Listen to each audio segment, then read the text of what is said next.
Guys, तो जल्दी से चलते हैं हम इस लैपटॉप की कंप्यूटर स्क्रीन के अंदर। और मैंने यहाँ पर मैं आपको बता दूं, एक मैंने वीपीएस सर्वर लिया हुआ है और मैंने अपनी डोमेन के अंदर कुछ चेंजेस करूँगा, अपने होस्टिंग के अंदर कुछ चेंजेस करूँगा, कुछ ऐसे काम करूँगा जिससे मैं ये डब्ल्यू ए जिपर जो वोस्टो का है, वोस्टो कह लो या डब्ल्यू ए जिपर या वा जिपर कह सकते हैं, तो इसको हम इंस्टॉल करेंगे। कैसे इंस्टॉल करते हैं वो सब मैं आपको बता देता हूँ, ठीक हो? सबसे पहले यहाँ पर आप जो है ये आपका एक होस्टिंग का अकाउंट है, आप कहीं से भी होस्टिंग लो।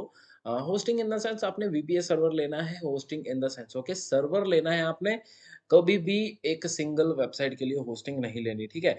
अब यहाँ पर मैं अपना एक हिसाब-किताब बता देता हूँ। एक्चुअली मैं क्या कर रहा हूँ कि यहाँ पर मैंने एक फ़ाइल मैनेजर के अंदर गया और मैंने एक जो है सबसे पहले मैंने एक डेटाबेस क्रिएट कर लेना है, ठीक है? तो यहाँ पर मैं ज़्यादा टाइम वेस्ट ना करता हूँ, मैं डायरेक्ट मैं आपको सीधा-सीधा बताता जाऊँगा, ठीक है? आप बस इस चीज़ों को जो है फ़ॉलो करते जाना, ठीक है? अब यहाँ पर मैंने क्या किया, एक पीएचपी माय एडमिन के अंदर गया। अब वाज़ीपर को या वोस्टो को हम इंस्टॉल कैसे करते हैं, एक क्लाउड पैनल को, एक वेबसाइट पैनल को हम जो है लॉगिन कैसे करते हैं, मतलब एक उसको लाइव कैसे करते हैं, वो मैं आपको बताता हूँ। देखो यहाँ पर जब भी आप ये वाज़ीपर या वोस्टो लेते हो, तो इसके साथ में आपको एक how to install TXT file, एक डेटाबेस की फाइल, एक इंस्टॉल के नाम का folder and installation guide and उसके बाद सर्वर का ज़िप फाइल और साथ में ये उबुंटू, ये टीटीएफ ये नहीं चाहिए, ठीक है? तो ये 4-5 फाइलें जो है मेन रहती हैं, जो आपको चाहिए होती हैं जब आप इस क्लाउड पैनल को इंस्टॉल करने जा रहे हो, लाइव करने जा रहे हो, ठीक है? तो अब यहाँ पर ये सब चीज़ें इस्तेमाल कैसे करनी है, कैसे लाइव करनी है, वो मैं आपको बता देता हूँ। हाउ टू इंस्टॉल के अंदर मैंने यहाँ पर इसके अंदर ये सारी चीज़ें मैंने ऑलरेडी लिख कर रखी हुई हैं, ठीक है? तो यहाँ पर आपको क्या करना है, एक अपलोड करना है install.zip फाइल का एक फ़ोल्डर होगा, उसको आपने अपलोड कर देना है, ठीक है? और एक सर्वर की फ़ाइल होगी, वो आपने एक डब्ल्यूए सर्वर नाम से एक फ़ोल्डर बनाना है और उसको उधर आपने सर्वर वाली फ़ाइल को अपलोड कर देना है। एक डेटाबेस बनाना है और उसका डेटाबेस आपने जस्ट चेंज करना है और आपका आईडी पासवर्ड ये रहा एंड उसके बाद आपका ये लाइव हो जाएगा। अगर आप एक डेवलपर हो तो आपको ये अच्छे से पता लग गया होगा कि आपने करना क्या है। बहुत ही सिंपल स्टेप है ना? तो चलो यहाँ पर मैं थोड़ा बहुत करके दिखा देता हूँ। ये देखो मैंने एक जो है डब्ल्यूए ज़िपर है जो मेरा फ़ाइल है, उसको मैंने क्या किया है, एक यहाँ पर मैं एक सर्वर है, तो सर्वर के अंदर मेरे पास ये पब्लिक एचटीएमएल यहाँ पर आ गया है मेरे पास, ठीक है? अब जैसे ही सर्वर को आपने उबुंटू उबुंटू सर्वर आपने लेना है, ठीक है? आप वीपीएस सर्वर लेते हो तो आपने उबुंटू का ऑपरेटिंग सिस्टम आपने लेना है और उसके अंदर आप cPanel इंस्टॉल कर सकते हो, अदरवाइज़ फ़ाइल मैनेजर के अंदर जाने के बाद ये सारी चीज़ें कर सकते हो। मैं आपको होस्टिंग के ऊपर करके दिखा रहा हूँ, just for a demo same as आप वीपीएस सर्वर पर कर सकते हो, ठीक है? तो टेंशन नहीं लेने का। तो चलो यहाँ पर मैं एक छोटा-सा एक जो है फ़ोल्डर बना लेता हूँ, ठीक है? तो यहाँ पर एक फ़ोल्डर है व्हाट्सएप क्लाउड के नाम से मेरे पास एक फ़ोल्डर है और यहाँ पर मैंने ये जो इंस्टॉल डॉट ज़िप वाली फ़ाइल है और एक फ़ोल्डर है, ये दोनों चीज़ें मैंने अपलोड करी हुई हैं। तो मैं क्या करता हूँ, ये दोनों चीज़ों को सेलेक्ट करता हूँ और इसको मैं सबसे पहले डिलीट कर देता हूँ ताकि आप लोगों को दिखा दूँ कि मेरे पास अभी कुछ नहीं है। तो अभी ये व्हाट्सएप क्लाउड ये मैंने एक सबडोमेन बनाई हुई है, इसके ऊपर मैं आपको लाइव करके दिखा दूँगा, ठीक है? अब यहाँ पर क्या है व्हाट्सएप क्लाउड ये जो हमारे पास आ गया, यहाँ पर मैंने अपलोड के ऊपर क्लिक किया, फ़ाइल के ऊपर क्लिक किया। अब फ़ाइल के ऊपर क्लिक करने के बाद मेरे को सबसे पहले यहाँ पर इंस्टॉल डॉट ज़िप वाला जो फ़ोल्डर है, जो फ़ाइल है, वो फ़ाइल मेरे को यहाँ पर अपलोड करनी है। इंस्टॉल डॉट ज़िप के ऊपर मैंने क्लिक किया और ये फ़ाइल मेरी ऊपर देखो ये बिल्कुल अपलोड होने जा रही है। ये देखो मेरी फ़ाइल अपलोड हो रही है। अब जैसे ही ये फ़ाइल जो मेरी अपलोड हो जाएगी, तो ये फ़ाइल जो है यहाँ पर आ जाएगी, उसको मैं एक्सट्रैक्ट कर दूँगा। एक्सट्रैक्ट करने के बाद कुछ चेंजेस रहते हैं, कुछ काम करने वाले रहते हैं, वो मैं आपको बता दूँ कैसे क्या करना है। इंस्टॉल डॉट ज़िप वाली फ़ाइल है, राइट क्लिक करके आप जो है अपना आर्काइव कर दो, अनआर्काइव कर दो, मतलब एक्सट्रैक्ट कर दो और यहाँ पर जो भी फ़ोल्डर आपने बनाना है, वो फ़ोल्डर आप रख लो, ठीक है? एक मेन फ़ोल्डर होना चाहिए जिसके अंदर आपका इंस्टॉल वाला फ़ोल्डर आपने एक्सट्रैक्ट करना है, ठीक है? और एक सर्वर का फ़ोल्डर रहेगा, वो मैं आपको आगे बताता हूँ। यहाँ पर मैं नाम लिख लेता हूँ व्हाट्सएप क्लाउड के नाम से, ठीक है? ये जो इंस्टॉल वाला जो फ़ोल्डर है, इसको आपने एक्सट्रैक्ट कर देना है। एक्सट्रैक्ट करने के बाद ये जो फ़ाइल है, इसको आप डिलीट कर दो। अब यहाँ पर ये जो आपने एक्सट्रैक्ट किया हुआ है, ठीक है? इसके अंदर कुछ फ़ाइलें आपकी एक्सट्रैक्ट हो गई होंगी। ये सारी की सारी फ़ाइलों को आपने पब्लिक एचटीएमएल के अंदर डाल देना है, ठीक है? मैं मूव कर रहा हूँ, देखो मैंने सीधा और सीधा पब्लिक एचटीएमएल के अंदर मेरे पास एक सबडोमेन थी, उसके ऊपर मैंने सेलेक्ट करके मैंने उसको मूव कर दिया है, तो ये यहाँ पर ये सारी फ़ाइलें मेरे पास आ चुकी हैं। ठीक है, अब पब्लिक एचटीएमएल के अंदर मेरे पास एक सबडोमेन था, पब्लिक एचटीएमएल के अंदर एक मेरे पास यहाँ पर सब डोमेन है। सब डोमेन के अंदर मैंने इंस्टॉल वाले फ़ोल्डर के अंदर जितनी भी फ़ाइलें थी वो सारी की सारी मैंने एक्सट्रैक्ट कर दी हैं, ओके। अब यहाँ पर ये वाला फ़ोल्डर जो मैंने एक्स्ट्रा बनाया हुआ है खाली है, इसको डिलीट कर देता हूँ। अब यहाँ पर मैंने एक काम कर दिया, दूसरा काम आपने करना है सर्वर की फ़ाइल का, ठीक है? सर्वर की फ़ाइल के लिए आपने क्या करना है, अपलोड करनी है अपनी सर्वर की फ़ाइल और रूट के अंदर आपका जो भी वीपीएस सर्वर है, उसके अंदर एक रूट का फ़ोल्डर होगा, ठीक है? रूट के अंदर आपने एक अ, अंडरस्कोर सर्वर के नाम से एक फ़ोल्डर बनाना है और उसके अंदर आपने सर्वर वाली फ़ाइल को अपलोड करना है। मैं आपको बता देता हूँ, दिखा देता हूँ यहाँ पर कैसे करना है, ठीक है? अब यहाँ पर आपने जाना है इसके ऊपर रूट के अंदर जाने के बाद आपने एक डब्ल्यूए सर्वर के नाम से एक फ़ोल्डर बना लेना है, ओके। अब यहाँ पर मैंने डब्ल्यूए अंडरस्कोर सर्वर के नाम से मैंने एक फ़ोल्डर बनाया और उसको क्रिएट कर दिया। क्रिएट करने के बाद मैं क्या किया, यहाँ पर उसी फ़ोल्डर के अंदर सेलेक्ट किया और यहाँ पर मैंने अपलोड करनी है फ़ाइल और यहाँ पर फ़ाइल आएगी मेरी कौन-सी सर्वर डॉट ज़िप वाली फ़ाइल, ठीक है। अब ये फ़ाइल मैंने अपलोड कर दी है। अब यहाँ पर ये फ़ाइल मेरी अपलोड हो चुकी है। अब मैं इसको राइट क्लिक करके इसको एक्सट्रैक्ट कर दूँगा। एक्सट्रैक्ट करने के बाद जो मेरा डब्ल्यूएस सर्वर वाला जो फ़ोल्डर है, उसके अंदर मैं इसको एक्सट्रैक्ट कर दूँगा। एक्सट्रैक्ट होने के बाद ये मेरा सर्वर की फ़ाइल जो है यहाँ पर मेरी जो अपलोड हो जाएगी और जो फ़ोल्डर है, उस फ़ोल्डर के अंदर मेरी सारी फ़ाइलें एक्सट्रैक्ट हैं और ये वाली ज़िप फ़ाइल है, इसको मैं डिलीट कर देता हूँ, ठीक है।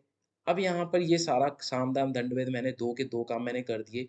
एक मैंने इंस्टॉल डॉट ज़िप वाली फ़ाइल को अपलोड कर दिया अपने पब्लिक एचटीएमएल के अंदर और मैंने जो सर्वर की फ़ाइल है, उसको मैंने रूट के अंदर मैंने जाकर एक्सट्रैक्ट कर दिया। ये मैं आपको होस्टिंग के ऊपर करके दिखा रहा हूँ। आपने गलती से भी होस्टिंग के ऊपर नहीं करनी, आपको वीपीएस सर्वर लेना रहेगा, चाहे छोटे से छोटा ले लो, बट मिनिमम 2 या 4 कोर का ज़रूर लेना, वो 2 कोर से कम मत लेना और मिनिमम 4 जीबी रैम ज़रूर लेना, ठीक है? अब यहाँ पर ये सारी चीज़ें मैंने अपलोड कर दी हैं। अब यहाँ पर ये सारी फ़ाइल्स को मैं जो है कर देता हूँ अपने डब्ल्यूए सर्वर के अंदर मूव कर देता हूँ। ये मैंने सेलेक्ट की और ये सारी चीज़ें मैंने जो है मूव कर दी हैं। अब ये जितनी भी फाइलें हैं, अब मेरी पब्लिक एचटीएमएल के अंदर मेरे पास 2 फ़ोल्डर हैं। एक तो मेरा डब्ल्यूएस सर्वर के नाम से है और एक मेरा सब डोमेन है। अब यहाँ पर आपने एक डेटाबेस क्रिएट करना है और उसके अंदर ये जो डेटाबेस की एक फ़ाइल है जो मैं आपको दूँगा, वो वाली फ़ाइल को आपने अपलोड कर देना है। अब डेटाबेस बनाने के लिए मैं गया यहाँ पर और यहाँ पर मैंने सर्च किया डेटाबेस। आपने वीपीएस सर्वर के अंदर देख लेना है, आपने जहाँ से भी सर्वर लिया होगा, वहाँ पर आपने एक डेटाबेस क्रिएट कर देना है। जस्ट डेटाबेस आपने क्रिएट करना है एंड उसके बाद यहाँ पर मेरे पास ऑलरेडी एक बना हुआ था डब्ल्यूएस ज़िपर के नाम से, मैं उसको डिलीट कर दिया। अब यहाँ पर मैंने एक डेटाबेस क्रिएट करता हूँ, यहाँ पर मैंने नेम लिख दिया डेटाबेस के नाम से या ज़िपर लिख लेते हैं, ज़िपर डेटाबेस। कुछ भी नाम डाल दो, तो वो आप डेटाबेस बना लोगे और उसका आईडी, पासवर्ड जो भी आपने रखना है, वो आप रख सकते हो। ये मैंने रख लिया है और ये जो डिटेल है डेटाबेस का नेम, डेटाबेस माईएसक्यूएल का यूज़र नेम एंड पासवर्ड, ये सारी चीज़ें आप नोट डाउन करके रख लेना। जब भी आप रख रहे हो अदरवाइज़ इधर-उधर हो गया या मिसप्लेस हो गया, आप भूल गए तो आप नहीं कर पाओगे कुछ। एंटर पीएचपी माय एडमिन के अंदर जाना है और यहाँ पर आपने डेटाबेस की जो फ़ाइल है उसको आपने अपलोड कर देना है, ठीक है? अब अपलोड करने के लिए क्या करना पड़ेगा, यहाँ पर आपने जाना है इंपोर्ट के ऊपर जाने के बाद चूज़ फ़ाइल के ऊपर क्लिक करना है। ये डेटाबेस की एक डॉट सीक्वल के नाम से फ़ाइल है, डेटाबेस डॉट एसक्यूएल।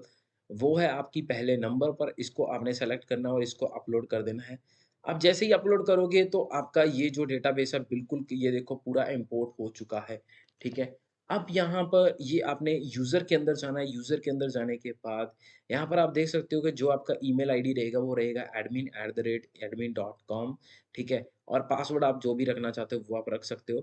अदरवाइज़ इसका पासवर्ड जो है 1 2 3 4 5 6 रहता है बाय डिफ़ॉल्ट। आप 1 2 3 4 लगा लो, 1 2 3 4 5 लगा लो, 1 2 3 4 5 6 लगा लेना, ठीक है?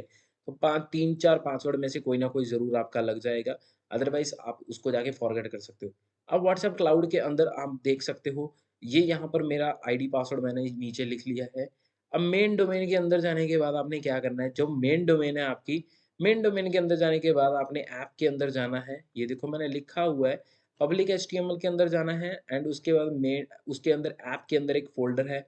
ये देखो यहाँ पर ऐप के ऊपर जाना है और यहाँ पर कॉन्फ़िग आपने सर्च करना है। ये देखो कॉन्फ़िग लिखा हुआ है, कॉन्फ़िग के ऊपर आपने क्लिक करना है।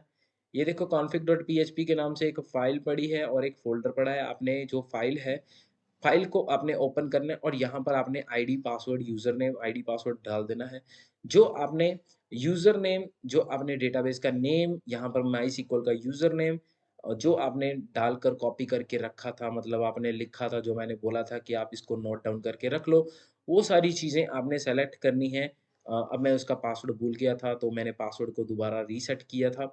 अब मैंने ये पासवर्ड जो है रीसेट करके अपने पास रख लिया। अब इसका मेरे पास जो है यूज़र नेम है, वो मैंने यहाँ पर डाल दिया है, ठीक है? कॉपी कर लेते हैं, यही यूज़र नेम है मेरा, ये इसको मैंने डाल दिया। और जो डीबी नेम है वो भी मेरा सेम ही है और जो मेरा पासवर्ड है वो मैं नीचे वाला कॉपी कर लेता हूँ। आपने याद रखना है कॉलम के अंदर आपने डालना है, अदरवाइज़ ऐसे डालोगे तो वो नहीं पकड़ेगा, तो वो लाइव नहीं होगा। अब ये मैंने डाल दिया, इसको मैंने सेव कर दिया, सेव करने के बाद कॉन्फ़िग वाला मेरा काम हो गया जो मेन डोमेन के अंदर करना था। अब डब्ल्यूएस सर्वर जो आपकी सर्वर की फ़ाइल है उसके अंदर भी एक config.js के नाम से फ़ाइल है। आपने पब्लिक एचटीएमएल के अंदर जाना है, जो आपका रूट वाला फ़ोल्डर है वहाँ पर देखो आप, तो डब्ल्यूएस सर्वर के नाम से एक फ़ोल्डर होगा। डब्ल्यूएस सर्वर के नाम से एक फ़ोल्डर के अंदर आपने config.js वाली फ़ाइल ये देखो नीचे मेरे पास पड़ी है। ये आई थिंक सो ये रही। ये मेरे पास फ़ाइल है, इसको मैंने ओपन किया और यहाँ पर भी आपने यहाँ पर डालना है यूज़र नेम। आपका जो भी यूज़र नेम रहेगा, मतलब डेटाबेस का यूज़र नेम रहेगा, डेटाबेस का नीचे रहेगा, यूज़र डाल देना है, डेटाबेस डाल देना है एंड उसके बाद जो पासवर्ड रहेगा वो आपने इसको कॉलन के अंदर डाल देना है, सेमीकोलन, इन्वर्टेड कॉमास के अंदर आपने डालने के बाद इसको बिल्क सेव करके ओके कर देना है। अब यहाँ पर आपने ओके कर दिया, इसको सेव कर दिया, ठीक है? अब यहाँ पर हमने अपना सारा काम कर दिया है, ठीक है? अब लेट्स सी कि यहाँ पर जो मेरी मेन डोमेन है, जो मेरी सब डोमेन है, क्या उस पर ये चीज़ काम कर रही है या मेरा लाइव हो चुका है या नहीं हुआ? Let's see WhatsApp cloud.mste dot मैंने सर्च किया और ये देखो मेरी वेबसाइट पूरी लाइव हो चुकी है। अब यानी मैंने बहुत ही अच्छे से और बहुत ही सिंपली वे से मैंने ये काम कर दिया है। मैंने होस्टिंग के ऊपर मैंने आपको करके दिखा दिया। बट अगर आप कुछ भी काम करने जा रहे हो तो आपने याद रखना है, तो आपने सब डोमेन आपने जो है वीपीएस सर्वर पर काम करना है, ना कि होस्टिंग के ऊपर काम करना है। अगर आप होस्टिंग के ऊपर ये चीज़ को चलाओगे, तो ये नहीं चल पाएगी। बहुत सारे यूज़र जब आ जाएँगे, तो ये वेबसाइट हैंग हो जाएगी, बंद हो जाएगी, तो आप कुछ नहीं कर पाओगे, ठीक है? अब ये जो सारा सेटअप है ना, ये आप खुद आप हमसे भी इंस्टॉल करवा सकते हो। ये जो फाइलें हैं ये जो फाइलें हैं, जो मैंने आपको शुरू के अंदर दिखाई थी, मैं आपको दिखा भी देता हूँ। ये जो थीम है या आप डब्ल्यूए ज़िपर के नाम से आप कह सकते हो कि ये जो 4 की 4-5 फाइलें हैं, ये फाइलें ये बहुत ही महँगी हैं, ठीक है? तो ऑलमोस्ट इसका जो प्राइस है वो $300 रहता है। ये एक्सटेंडेड लाइसेंस है, मतलब आप जितनी मर्ज़ी अनलिमिटेड डोमेन पर आप इसको लाइव कर सकते हो और बहुत सारा पैसा कमा सकते हो। बट यहाँ पर दिक्कत ये है कि आपको ये फाइल कितने में मिलेगी? देखो मार्केट का जो प्राइस है वो रहता है $300, तो आप मान लो कि 24-25 हज़ार पड़ता है। अगर आप इंस्टॉल करवाने का देते हो तो 10,000 आप देते हो, तो मतलब 35,000 रुपए आपका कहीं नहीं गया। मतलब 35 से 50,000 रुपए आपका ये सेटअप करने का लग जाएगा और ऊपर से वीपीएस खरीदोगे वो भी दिक्कत हो जाता है, ठीक है? तो अगर आप हमसे करवाते हो तो यहाँ पर ये सारी चीज़ें मैं आपको फ्री में दे दूँगा साथ में, ठीक है? बट इसका कॉस्ट रहेगा आपको डेवलपर का कॉस्ट है, हम लाइव भी करके दे देंगे, हम आपको वीपीएस सर्वर भी देंगे, तो जिसका कॉस्ट रहेगा ओनली 15,000 15,000 रुपए रहेगा, ठीक है? अगर आप वीडियो का रेफरेंस देते हो तो 1000 2000 हम आपको और लेस कर देंगे, ठीक है? तो आपका 12-13 हज़ार के अंदर हम आपका सारा सॉर्ट आउट कर देंगे। आपको वीपीएस सर्वर मिलेगा, आपको ये सारे का सारा $300 वाला ये सारे का सारा एक्सटेंडेड लाइसेंस की फाइलें मैं आपको दूँगा। मतलब आप आगे अगर किसी का काम करवाते हो, तो उससे पैसे लेके आपका पैसा बिल्कुल वसूल हो जाएगा, ठीक है? तो ये सारी चीज़ें रहती हैं क्लाउड पैनल के अंदर, वेबसाइट बेस के अंदर, जिससे क्या होता है कि इसका सबसे बड़ा फ़ायदा ये है कि मल्टीपल व्हाट्सएप जो है चलते हैं और वो ऑटो रोटेट होते रहते हैं, हर एक नंबर से मैसेज जाता है, इसके अंदर बटन भी चलते हैं, टेम्पलेट भी होते हैं और मतलब आप अपना कंप्यूटर, लैपटॉप बंद कर दो तो भी ये काम करता है, क्योंकि ये वेबसाइट बेस है, ऑनलाइन सर्वर पर जाकर ये मैसेज भेजता रहता है। ये बहुत ही अल्टीमेट है, अगर आपने वीडियो नहीं देखी, इसको यूज़ कैसे करना है उसका वीडियो मैंने नीचे डाला है, how to use cloud WhatsApp panel, ठीक है? तो आप वो वाला वीडियो देख लेना, उससे आपको पता लग जाए। इंस्टॉलेशन कैसे करना है वो सारा मैंने आपको इस वीडियो के अंदर गाइड कर दिया है। उम्मीद है आपको ये वीडियो पसंद आई होगी। तो इस वीडियो को लाइक, कमेंट, शेयर, सब्सक्राइब ज़रूर करना। तो अगर आपको ये सेटअप करवाना है, अगर आप व्हाट्सएप की या डिजिटल मार्केटिंग के अंदर आप जाना चाहते हो, बहुत सारा पैसा कमाना चाहते हो या आप बहुत सारा प्रमोशन करना चाहते हो अपने बिज़नेस का, तो आई थिंक सो कि ये सेटअप आपको करवाना चाहिए। बट अगर आप ये पूरा सेटअप नहीं करवाना चाहते, आपको जस्ट एक यूज़र आईडी, पासवर्ड चाहिए, तो आप मेरे से कॉन्टैक्ट कर सकते हो। 500, 1000, 2000 के अंदर मैं आपका ये आपको आईडी दे दूँगा। आप खुद अपना हिसाब से अपना बल्क मार्केटिंग आप कर सकते हो, मैसेजिंग कर सकते हो। स्टार्टिंग बेस है आप शुरुआत कर सकते हो, ठीक है? तो नेक्स्ट वीडियो के अंदर हम मिलेंगे ऐसे ही बहुत सारी चीज़ें हम आपको डिजिटल मार्केटिंग के बारे में सिखाते रहते हैं, तो बहुत सारी चीज़ें हम आपको और भी बताएँगे, सीक्रेट है, टॉप सीक्रेट है। आपको चाहिए तो आप मेरे चैनल को ज़रूर सब्सक्राइब करना, वीडियो को लाइक करना, कमेंट करना, शेयर करना, सब्सक्राइब करना। Thanks for watching my video, love you guys and यहाँ पर ये मैंने नया सेटअप किया हुआ है, एक सोफ़ा वगैरह लिया हुआ है और थोड़ा-सा व्हाइट वॉश भी करवाया हुआ है, थोड़ा-सा अच्छा लग रहा है, वीडियो बनाने में थोड़ा-सा मज़ा आ रहा है, ठीक है? तो मज़ा आ गया यार सही में, ठीक है? तो होप सो कि आप हमें जो है ज़रूर सपोर्ट करोगे।